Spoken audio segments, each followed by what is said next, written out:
तो आज हम सीटेट पेडागोजी के महत्वपूर्ण प्रश्न देखेंगे जो कि आपकी परीक्षा के लिए बहुत ही हेल्पफुल होंगे। तो स्टार्ट करते हैं। पढ़ने से संबंधित कठिनाई को डिसलेक्सिया कहते हैं। क्या कहते हैं? डिसलेक्सिया कहते हैं।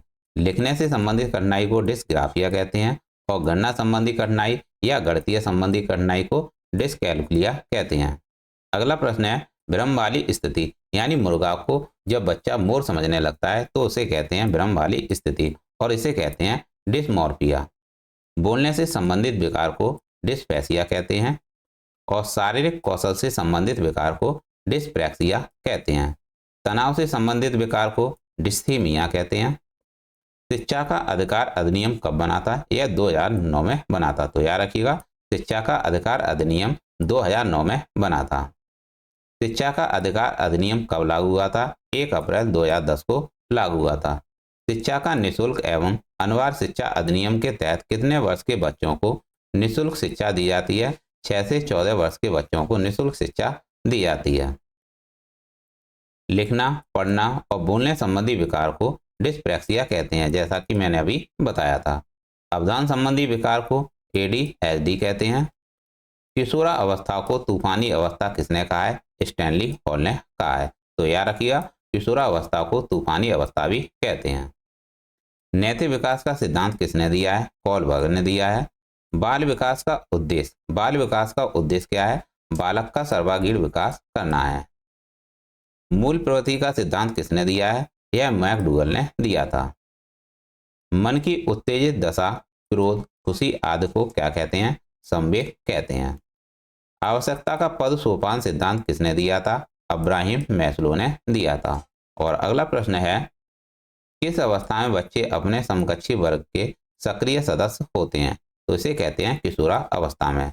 तो याद रखिएगा, किस अवस्था में बच्चे अपने समकक्षी वर्ग के सक्रिय सदस्य होते हैं?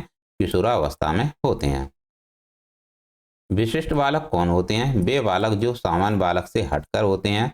उन्हें एक नया शब्द दिया गया है, विशिष्ट बालक, विभिन्न योग्यता रखने वाले बालक। तो याद रखिएगा, विशिष्ट बालक वे होते हैं जो कि विभिन्न योग्यता रखने वाले बालक होते हैं।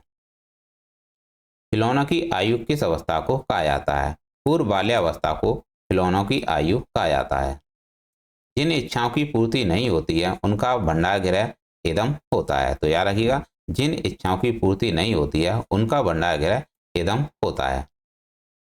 विशिष्ट बालक में कौन कौन से बालक आते हैं? विशिष्ट बालकों की श्रेणी में निम्न प्रकार के बालक आते हैं, जैसे कि प्रतिभाशाली बालक, पिछड़े बालक, गूंगा बहरा और अंधे बालक, सृजनशील बालक, संवेगात्मक दृष्टि से पिछड़े बालक। और नोट में याद रखिएगा, विकलांग बालक विशिष्ट बालकों की श्रेणी में नहीं आते हैं। समावेशी शिक्षा किसे कहते हैं? समावेशी शिक्षा विशिष्ट बालकों के लिए बनाई गई नई शिक्षा प्रणाली समावेशी शिक्षा कहलाती है। अगला प्रश्न है, वाइगोत्स्की के अनुसार किसी बालक के विकास में सबसे महत्वपूर्ण योगदान किसका होता है? समाज का होता है। बुद्धि के परिणामों के आधार पर सामान्य संभावना वक्र किसने प्रस्तुत किया था? टर्मन ने प्रस्तुत किया था। तो याद रखिएगा, बुद्धि के परिणामों के आधार पर सामान्य संभावना वक्र किसने प्रस्तुत किया था? टर्मन ने प्रस्तुत किया था। बाल केंद्रित शिक्षा किसे कहते हैं?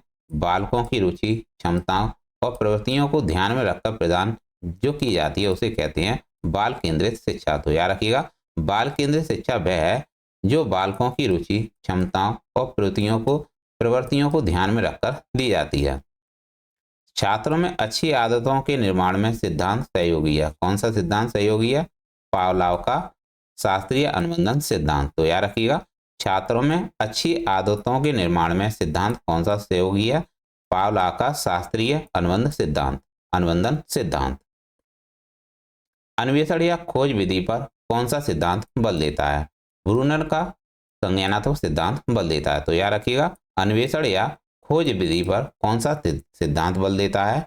ब्रूनर का संज्ञानात्मक सिद्धांत बल देता है।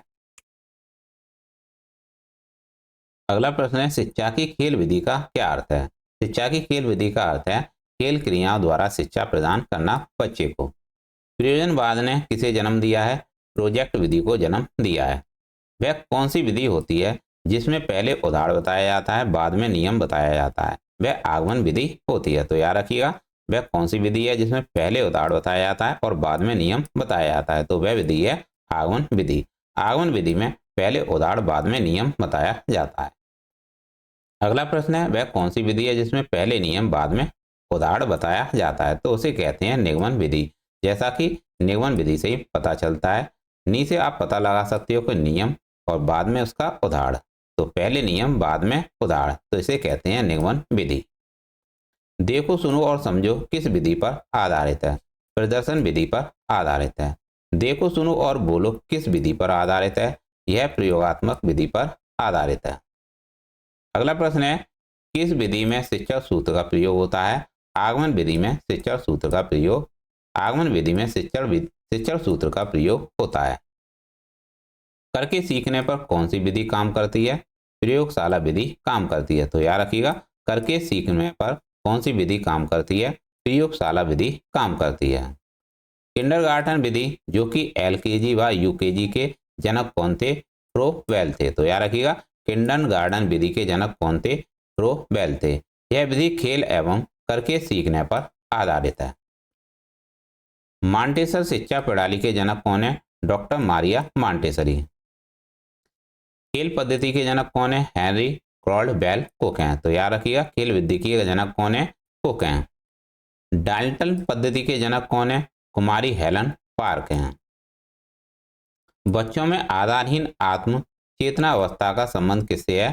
किशोरा अवस्था से है। तो याद रखिएगा, बच्चों में आधारहीन आत्म चेतना अवस्था का संबंध किशोरा अवस्था से है।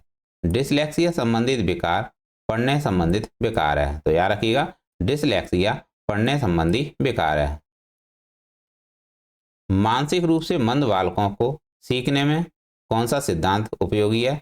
शास्त्रीय अनुबंधन सिद्धांत उपयोगी है। तो याद रखिएगा, मानसिक रूप से मंद बालकों को सीखने में सहायक क्या है? शास्त्रीय अनुबंधन सिद्धांत है। पर्यटन विधि के जनक कौन है? पेस्टोलॉजी हैं। खोज अनुसंधान ह्यूरिस्टिक विधि के जनक कौन है? आर्मस्ट्रांग है। तो याद रखिएगा, खोज अनुसंधान ह्यूरिस्टिक विधि के जनक आर्मस्ट्रांग हैं। खोज विधि का संबंध किससे है? भूतकाल से है। अन्वेषण विधि, जिसे खोज विधि भी कहते हैं, इसके जनक आर्मस्ट्रांग हैं। अन्वेषण विधि का संबंध किससे है? वर्तमान काल से है। तो याद रखिएगा, अन्वेषण विधि का संबंध वर्तमान काल से है। पढ़ाने की सबसे अच्छी कौन सी विधि है? प्रोजेक्ट विधि है। और अगला प्रश्न है, सूक्ष्म शिक्षण जिसे कहते हैं माइक्रो टीचिंग के जनक कौन है? रॉबर्ट बुश हैं। इकाई उपागम के जनक कौन है? मॉरिसन है। और मनोविज्ञान को आत्मा का विज्ञान किसने कहा है? अरस्तु ने कहा है। तो दोस्तों, ये थे सीटेट पेडागोजी के महत्वपूर्ण प्रश्न जो कि आपको परीक्षा में देखने को मिल जाएंगे। तो आप इन प्रश्नों को और लगा लीजिएगा और आपका कॉन्सेप्ट बनेगा और आप प्रश्नों को हल कर पाएंगे। तो दोस्तों, मिलते हैं नेक्स्ट क्लास में। Thanks for watching.